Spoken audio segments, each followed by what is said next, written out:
Hey guys, welcome back to the Whimsical Workshop. On our adventure of organizing the studio, this video is going to cover how to organize and rein in our fabric stashes. All right, so now after I've gone through my threads and I've gone through my projects, all of the projects we chose to not go forward with in the last video became piles to now be absorbed into my fabric.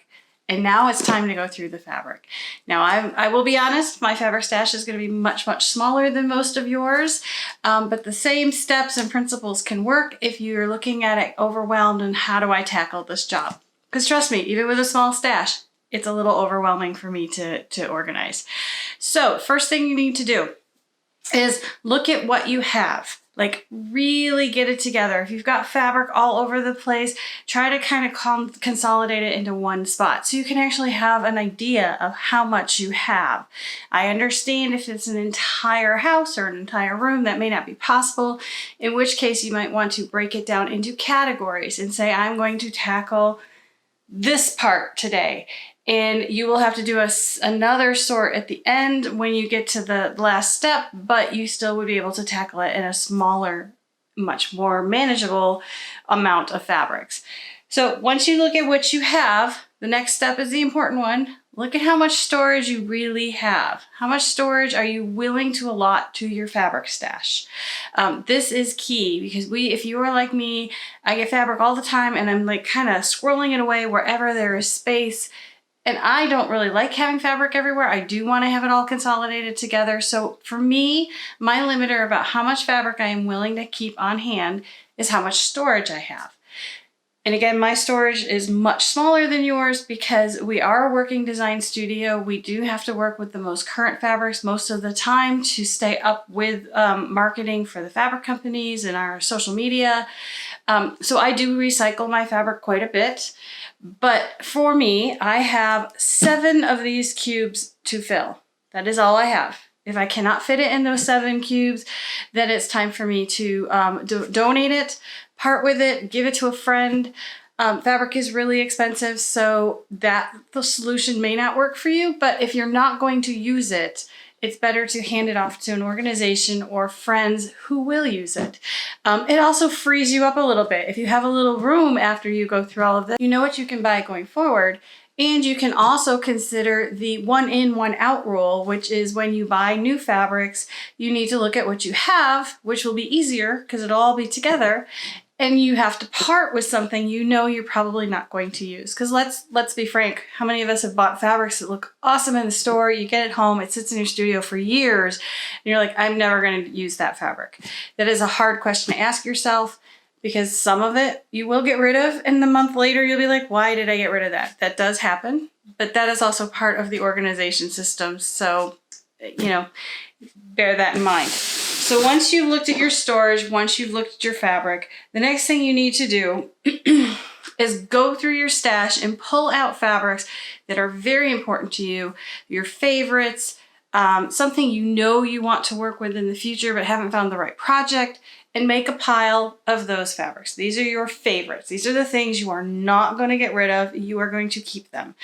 Those you will then start to put in to your fabric storage area, whatever that may be. So once you've got those in, you have a better idea of how much space you have left to work with. And then you can go to the next tier. If you have project fabric and you have a project, I recommend going back and watching our Projects and UFOs video where I organize that. I do keep my project fabrics separate from my fabric stash. That way I don't accidentally grab the wrong piece and use it for something else. It also makes it easier when I can sit down and sew. I can grab the whole project together and keep it together. So I do keep all of that away from the fabric stash, and I will link that video below.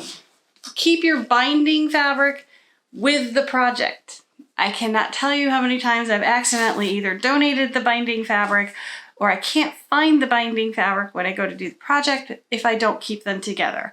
So over the years, I've learned to always pick and keep your binding with the project at the start of the project so you know you have it. So the next thing is I'm going to go through my fabric. I have fabric here. I have it tucked behind me here. I've got it all over here. And I'm going to do what I just explained to you. And then when I get that all sorted, I will come back and show you the next step. Okay, so I have done my first step, which is to empty out my fabric. Now, I have only so much room to show you on the camera, so I do have more fabric over here next to me. But I've emptied out all of my fabric bins, and I am ready to start the dreaded sort. So what I'm going to do is I'm going to start sorting by color, collection, style. Pick a theme, pick a way you want to sort your fabrics. For me, most of the time I am working with fabric companies. I am trying to do a project cohesive to that company. So I will be separating them mostly by collection, not necessarily by company. So I will probably put all of my batiks in one. I will put all of my black and whites in one that go together. And then I will work by collection. So I have all these great jot dot prints. I will put them together. I have some collections like just color. So for me, I will keep collections together. I also find that easier if you're not a designer working with fabric companies. I find it easier to keep things in collections as well, because then when you are looking for fabrics for a project, you have the whole group together, you know it goes together, you purchased it together probably, and it tells a story. So that way I will know that all of these are vintages and they all go together, and I can pull them out, and then I can decide whether I want to use that fabric together or want to split it apart. So that's one way I'm going to organize.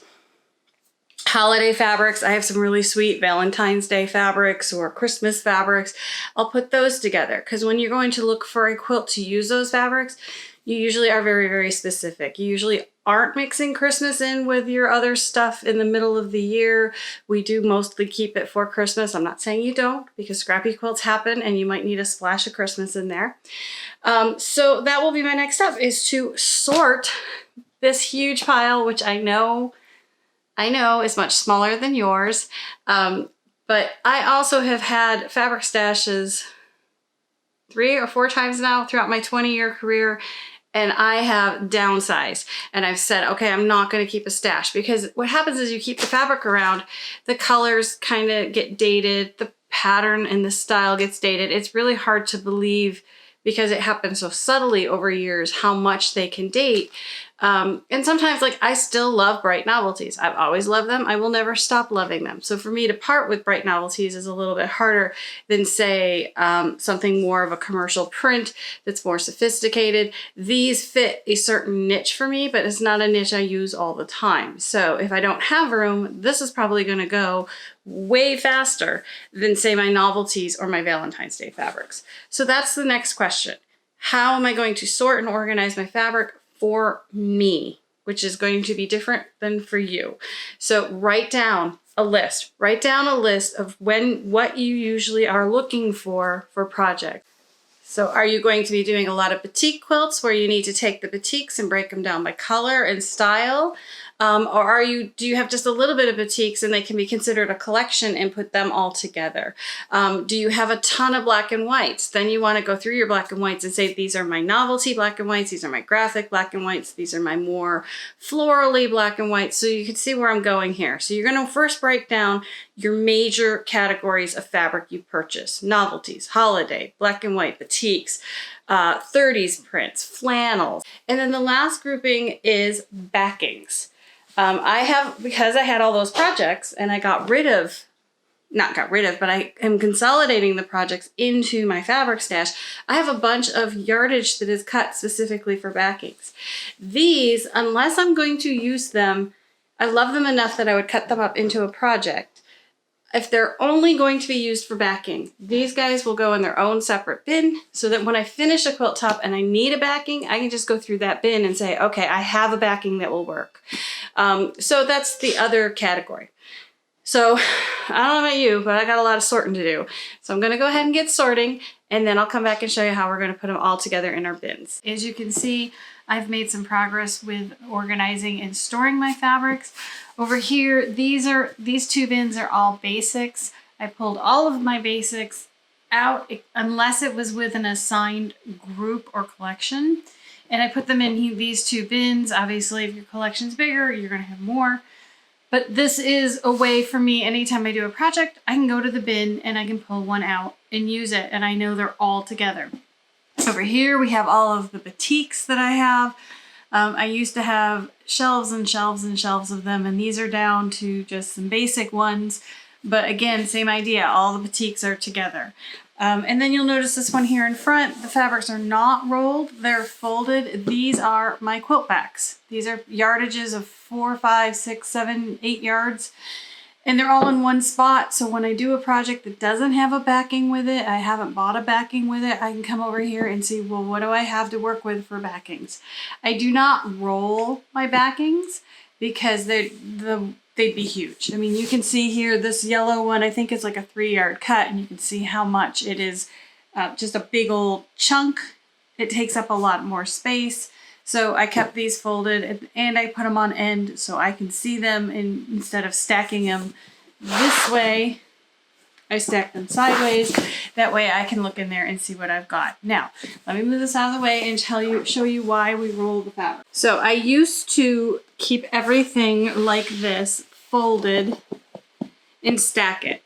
And what happens is when you need a fabric from the middle, even now, it's like you gotta lift all this up to get to this print. And that kind of can be a pain, and it gets messy very, very quickly. The idea of organizing something is to hopefully have a system in place that it's not constantly needing to be cleaned up. So I learned this tip from someone else, and I can't even remember who it was. So if you are out there, let me know you're the one that told me this. But to roll your fabric. So say I want to use this green fabric right here. I can just pull it out, use it, and there's a hole there, and I can shove it right back in. Now, if I had this upright, it'd be easier, but I can just stick it right back in. So now I can pull a fabric from the bottom and use it and not mess up the entire thing. But these are how I'm going to do it. So what I do, you want to roll them all the same way. So they're all the same depth. It just looks neater. So all fabrics are 42, well, all quilting fabrics are 42 inches wide, and they come folded into like 21 and a half inch piece. So I take it, no matter how much yardage I have it like this, and I fold the folded edge to the selvage. So now if it's a 1/4 yard, 1/3 yard, 3 yards, they are still all the same height, but they're all going to be different thicknesses. I use the raw edge, and I just roll it up. And I will pull in the bulk just to make it nice and neat. And there we go. I have a rolled fabric ready to go in the box and just start stacking. This takes a little bit of time to get everything rolled and organized, but it works great. Even on these shelves, I use these shelves for years for my fabric, and they are the Billy bookcases from IKEA. And the fabric is the same. I don't know if you can see this or not. With my daisy, there we go. It is the same depth as the shelf. So you could just fill these shelves up with rolled fabric, which is what they used to be before I made my stash much, much smaller. So that is how we're going to finish storing these. All right, so here are all the fabrics organized and put into their bins. This is really all the space I allot to a fabric stash. So again, if you're doing this as a hobby, you probably have way more fabric than I do. The principles of organizing it should be the same, whether you have a small cabinet of fabric or an entire apartment of fabric.